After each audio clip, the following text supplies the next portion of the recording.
दूर किसी जंगल में एक रानो चिड़िया रहती थी। वो बहुत अच्छी चिड़िया थी। वो बहुत मेहनती चिड़िया थी। उसने अपना घर भी बहुत सुंदर बनाया हुआ था। वो सारा दिन काम करती और शाम को अपने घर में आकर उसे बहुत शांति मिलती। ऐसे ही वो एक दिन सोने की तैयारी कर रही थी कि उसके दरवाजे पर कोई दस्तक देता है। ये इस समय कौन आ गया? एक बार देख लेती हूँ कि कहीं किसी को मेरी मदद की जरूरत ना हो। और फिर रानो चिड़िया दरवाजा खोल देती है। सामने कालू कौवा और गोरी कव्वी खड़े थे। आप दोनों इस समय सब ठीक तो है ना? रानो, कुछ भी ठीक नहीं है। वो हमारा घर टूट गया है। मैं और गोरी तो इसके मैके गए हुए थे। जब वापस आए तो घर टूटा पड़ा था। अब इस रात के समय में तो हम अपना घर बना नहीं सकते। सुबह को ही घर बनाने का काम शुरू करेंगे। रानो प्लीज हमें आज की रात अपने घर में रहने दो। हम सुबह होते ही यहाँ से चले जाएंगे। अच्छा ये बात है तो आ जाओ, लेकिन सुबह होते ही अपने घर का काम शुरू कर लेना। हाँ हाँ रानो, तुम चिंता ना करो। हम सुबह होते ही अपने घोंसले का काम शुरू कर देंगे। तुम एक नेकी और कर दो, कुछ खाने को ही दे दो। भूख बहुत लग रही है। और फिर रानो चिड़िया उन्हें खाने को भोजन दे देती है और फिर वो सब सो जाते हैं। अगली सुबह रानो चिड़िया मुंह अंधेरे ही उठ जाती है, जबकि कालू कौवा और गोरी कव्वी अभी तक सो रहे थे। कालू भैया अब आप उठ जाएं, सुबह हो गई है। अब आपको जाना चाहिए और अपने घोंसले का काम शुरू कर देना चाहिए। रानो चिड़िया, बस उठने ही वाला हूँ। कल दूसरे जंगल से सफर करके आया था, इसलिए थकावट कुछ ज्यादा ही हो गई है। तुम जाओ, मैं भी गोरी को उठाकर अभी चला जाता हूँ। और फिर रानो चिड़िया चली जाती है और कालू कौवा फिर से सो जाता है। ऐसे ही दोपहर हो जाती है और फिर कालू कौवे की आंख भी खुल जाती है। कालू कौवा गोरी को भी जगा देता है। गोरी, गोरी उठो, देखो कितनी दोपहर हो गई है। चलो जाकर अपने घोंसले को बनाने का काम शुरू करते हैं। कालू, आज रात कितनी अच्छी नींद आई है ना। मजा ही आ गया सोने का। कितना नरम नरम घोंसला बनाया हुआ है रानो चिड़िया ने। ऐसा घोंसला बनाने के लिए मेहनत करना पड़ती है, जो तुम कभी भी नहीं कर सकती। कालू, मैं तो कुछ और ही सोच रही हूँ। अब क्या सोच रही हो? कहीं इस घर पर कब्जा करने का इरादा तो नहीं है तुम्हारा? कालू, तुम्हें मेरे मन की बात का कैसे पता चल गया? मैं तो तुम्हारी रग रग से वाकिफ हूँ। तो फिर तुम्हारा क्या ख्याल है? वैसे मेरा भी वही ख्याल है जो तुम्हारा है। तो फिर हमें क्या जरूरत पड़ी है बाहर जाने की? चलो दरवाजा लॉक कर दो। दाना तो पड़ा ही है चिड़िया का। हम थोड़ा सा सो लेते हैं और जब चिड़िया आएगी तो हम दरवाजा ही नहीं खोलेंगे। और फिर कालू कौवा और गोरी कव्वी सो जाते हैं।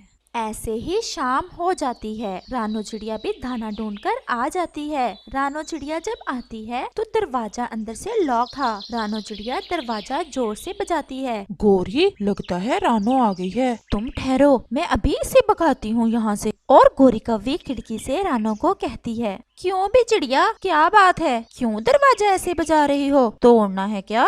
रानो चिड़िया तो गोरी की बात सुनकर हैरान रह जाती है। गोरी, दरवाजा खोलो, मैंने अंदर आना है और तुम अभी तक गए नहीं। क्यों? हम क्यों जाएं अपना घर छोड़कर? गोरी, ये तुम क्या कह रही हो? ये मेरा घर है। तुम जल्दी से दरवाजा खोलो, वरना मैं सब पक्षियों को इकट्ठा कर लूंगी। जिसे भी इकट्ठा करना है कर लो, ये हमारा घर है। गोरी प्लीज इतना जुल्म ना करो मेरे साथ। बाहर ठंड भी बहुत ज्यादा है, तो मुझे अंदर आने दो। लेकिन गोरी कव्वी रानो चिड़िया की एक नहीं सुनती। रानो चिड़िया तो बेचारी बस बंद दरवाजा देखती रह जाती है।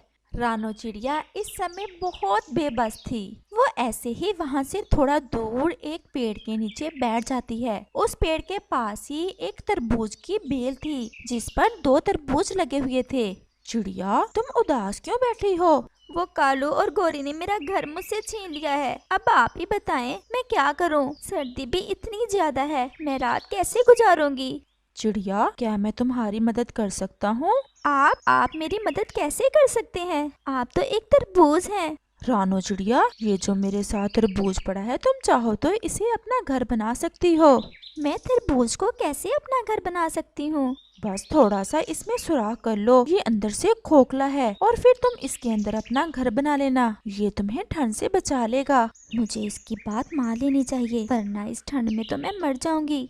और फिर चिड़िया उस तरबूज के अंदर एक सुराख करती है। वो तरबूज तो अंदर से सच में खोखला था और उसके अंदर नरम नरम घोंसला भी था। रानो चिड़िया उस तरबूज के अंदर चली जाती है। रानो चिड़िया को तरबूज के अंदर बहुत ज्यादा गर्माइश मिलती है और वो आराम से सो जाती है। अगली सुबह रानो चिड़िया फिर जल्द ही उड़ जाती है और दाने की तलाश में निकल जाती है। दूसरी तरफ कालू कौवा और गोरी कौवी भी रानो चिड़िया के घोंसले में बहुत मौजें कर रहे थे। कालू, देखा मैंने रानो चिड़िया को कैसे डराया, वो दोबारा नहीं आई हमसे अपना घर वापस लेने। गोरी, वैसे तुम हो बड़ी शैतान, दूसरों की चीजों पर कब्जा करना तो कोई तुमसे सीखे। अब चलो थोड़ा बहुत भोजन भी ढूंढ लाए। रानों का जमा किया हुआ भोजन तो तुम एक ही दिन में खत्म कर चुकी हो। कालू, मेरे खाने पे ना नजर रखा करो, पहले ही मैं बहुत कमजोर होती जा रही हूँ। और फिर वो दोनों भोजन की तलाश में चले जाते। वो दोनों उसी पेड़ के पास चले जाते हैं जिसके नीचे रानो चिड़िया का तरबूज वाला घर था।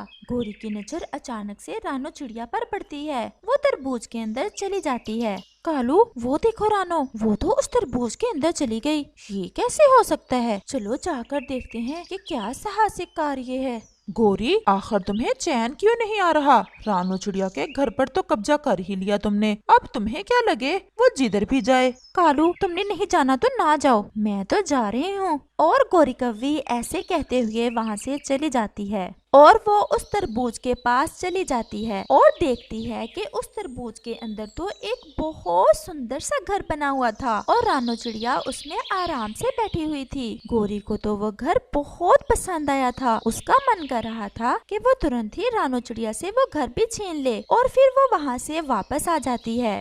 देखा ही हो रानो चिड़िया को। कालू, वो तो बहुत सुंदर घर है, मैं तुम्हें क्या बताऊं उस घर के बारे में, मुझे तो वही घर चाहिए। तुम्हारा दिमाग तो खराब नहीं हो गया? इसमें मैं तुम्हारी कोई मदद नहीं करूंगा। मदद तो तुम्हें करना होगी क्योंकि वो घर भी हम दोनों का ही होगा और वैसे भी रानो को तो उसका पहले वाला घर तो मिल ही जाएगा ना। लेकिन रानो कभी भी नहीं मानेगी। हमने कौन सा रानो से मांगना है, हमने तो बस कब्जा करना है उसके घर पर। लेकिन वो कैसे? वो तो मुझ पर छोड़ दो। चलो, अभी मुझसे इंतजार नहीं हो पा रहा, मैं तो आज रात उसी तरबूज वाले घर में गुजारूंगी। और फिर कालू कौवा गोरी के साथ चला जाता है। गोरी रानो के नए घर के बाहर रानो चिड़िया को आवाज देती है। रानो चिड़िया, जरा मेरी बात सुनो, बहुत जरूरी बात है। और रानो चिड़िया गोरी की आवाज सुनकर बाहर आ जाती है। अब क्या बात है, क्यों आई हो मेरे पास? रानो, मैं तुम्हें बुलबुल का संदेश देने आई हूँ। उसकी तबीयत तो बहुत ही खराब है। तोता भी कह रहा था कि शायद बुलबुल का आखिरी समय आ गया है। बुलबुल तुम्हें बुला रही है, वो तुमसे एक बार मिलना चाहती है। गोरी की बात सुनकर रानो चिड़िया तुरंत वहाँ से चली जाती है। गोरी, इस बार रानो खामोश नहीं बैठेगी, तुम अभी भी बाज आ जाओ अपनी हरकत से। लेकिन गोरी के दिमाग में तो रानो के घर पर कब्जा करने का भूत सवार था। वो तुरंत ही घर के अंदर जाकर घोंसले में बैठ जाती है और कालू कौवा भी बेबस होकर गोरी के पीछे चला जाता है। रानो चिड़िया जब बुलबुल के घर पहुंचती है तो बुलबुल तो बिल्कुल ठीक थी। बुलबुल, क्या हुआ है तुम्हें? रानो, मुझे तो कुछ भी नहीं हुआ है, मैं तो अच्छी भली हूँ तुम्हारे सामने। गोरी ने एक बार फिर से मुझे धोखा दे दिया। क्या हुआ रानो? मैं तुम्हें बाद में बताऊंगी, अभी मुझे जल्दी से जाना होगा। और रानो चिड़िया जल्दी से वहाँ से चली जाती है। जब वो अपने तरबूज वाले घर में पहुंचती है तो देखती है कि गोरी और कौवा तो उसके घर में घोंसले के अंदर बैठे हुए थे। गोरी, तुमने मुझसे झूठ बोला और अब तुम मेरे घर के अंदर क्या कर रही हो? चलो निकल जाओ यहाँ से। वो तो अब हम नहीं निकलेंगे, तुम जाओ यहाँ से और ले लो अपना पहले वाला घर, मुझे तो अब ये घर पसंद आ गया है। और रानो चिड़िया वहाँ से खामोशी से चली जाती है। हैं? ये रानो ने कोई शोर क्यों नहीं डाला? चुप करके इतनी आसानी से कैसे चली गई?